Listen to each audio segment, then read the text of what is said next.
Okay? And on the good side naman, swerte ka no? Walang duda mga kapigsi na swerte ka, kaya siguro maraming umaasa sa'yo kasi maganda yung takbo ng kaperahan mo, and this is also because parang masipag ka kahit na marami kang obligasyon, at saka parang kahit na marami kang trouble, marami kang pagsubok, hindi mo iniinda yung mga pagsubok kasi parang para sa'yo hanggang meron ka pang lakas, hanggang kaya mo pa, hanggang may opportunity pa, hindi ka nagpapapigil. Yun.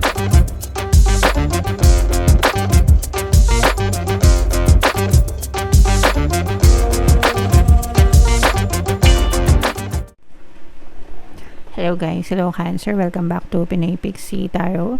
Ang pamagat ng episode natin for tonight is Money Come to Me. Ito yung ating money reading guys para ngayong May para sa Cancer, Sun, Moon, Rising Sign and Venus. Unahin natin tong deck na to guys. Tingnan natin yung mga money manifesting techniques para sa inyo. By the way mga kapiksi, kakagaling lang natin sa sakit. So pagpasensya nyo na yung boses ko, tsaka paminsan-minsan nangangati yung lalamunan natin guys, so pasensya na. So ito yung ating money manifesting techniques guys. Meron tayong desire. Go window shopping, gaze at all the items you would love to own, imagine using them and enjoying them. Regularly repeating this exercise will help to attract the things you long to have. So, ito guys, napakagandang technique na to. Mag-share ako sa inyo ng 3 success stories. Personal success story ko, mga kapiksi, by using this method. So, ang gagawin nyo lang is, if meron kayong mga bagay na gusto nyong makamit or mabili, ganyan, pwede kayong mag-window shopping. Kung nagpupunta kayo sa mga mall, ganyan, tingin-tingin kayo ng mga items na gusto nyo. Or, pwede rin online, kasi diba, marami na tayong mga online platforms. So, ito, mga kapiksi, so 3 beses itong gumana sa akin. Using the same exercise, guys. Ang ginagawa ko is naghahanap lang ako ng item na gusto ko. Let's say, for example, sa Shopee. Hello, Shopee. So, yung first na ginawa ko dati is gusto ko magkaroon ng earring. Hindi ko alam kung ilang beses nyo nang narinig, guys. Pero ikukwento ko sa inyo para alam nyo kung paano siya nagwo-work, okay? So, earring, naghanap ako ng hikaw, no? Hindi ko naman gustong bumili. Gusto ko lang magkaroon ng bagong hikaw. So, naghahanap ako ng mga magagandang design sa internet, ganyan. Pero hindi ako nag-add to cart or checkout. Parang sinasabi ko lang, wow, ang ganda naman ng hikaw na to. Sana magkaroon din ako ng bagong hikaw. May ganun.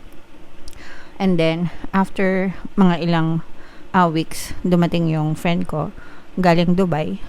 Best friend ko siya, and ang pasalubong niya sa akin is pair of earrings. Okay, so that's how manifestation works. If you have a desire, you just send it out to the universe, and si universe yung bahalang mag-move ng mga tao, bagay, sitwasyon para mabigay sa'yo yung item na yun. Okay, so in that case, earring yung gusto ko, and earring yung binigay sa akin ng best friend ko. Another desire na same din na ginawa ko is jewelry box naman, mga kapiksi. Kasi gusto ko magkaroon ng lagayan yung mga jewelries ko. Pero ayokong bumili. Yun kasi yung point. Ayokong bumili. Pero gusto kong magkaroon, okay? So, naghahanap lang ako ng mga magagandang designs ng jewelry box. Again, sa Shopee. Hello, Shopee. And then, ganun lang. Tapos nitong April, etong month lang na to, nagkita kami ng another friend ko for 20 years. Magkaibigan kami. And ang gift na binigay niya sa akin is jewelry box. Okay? So, next time, pipicturean ko yung mga items para makita niyo yung proof. And another one na ginawa ko rin for the same thing is yung Nespresso machine. Hindi ko alam kung alam niyo yung Nespresso. Yung anuhan siya ng kape.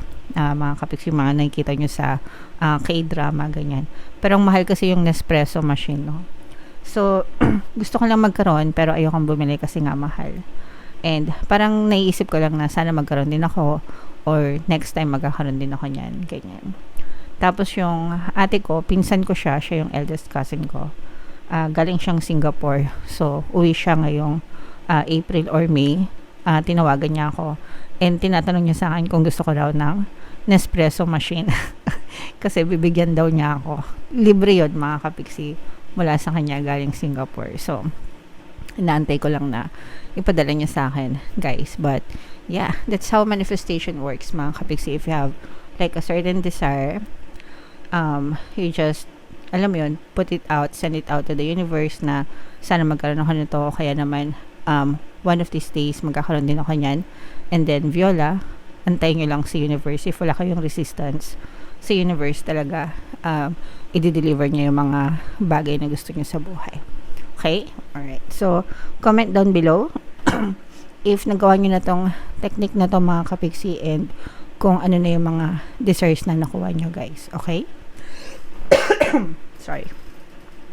So, tingnan natin yung ganap sa inyo ngayong May sa kaperahan. Shuffle natin to, guys. Habang sinashuffle ko to, panoorin nyo muna yung video natin regarding sa ating paano mag-manifest ng abundance video course.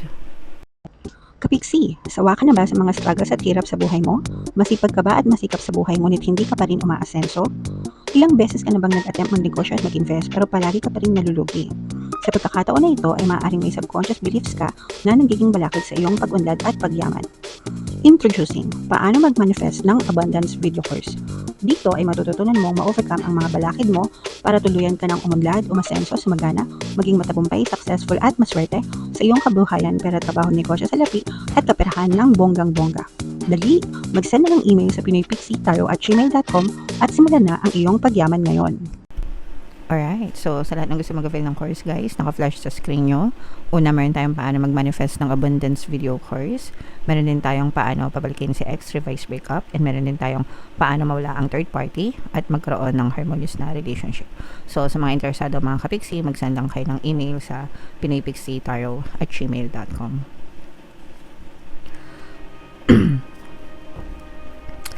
So, Cancer, guys, kayo ay represent ng Queen of Cups sa ating spread. Ito yung ating money energy mga kapiksi.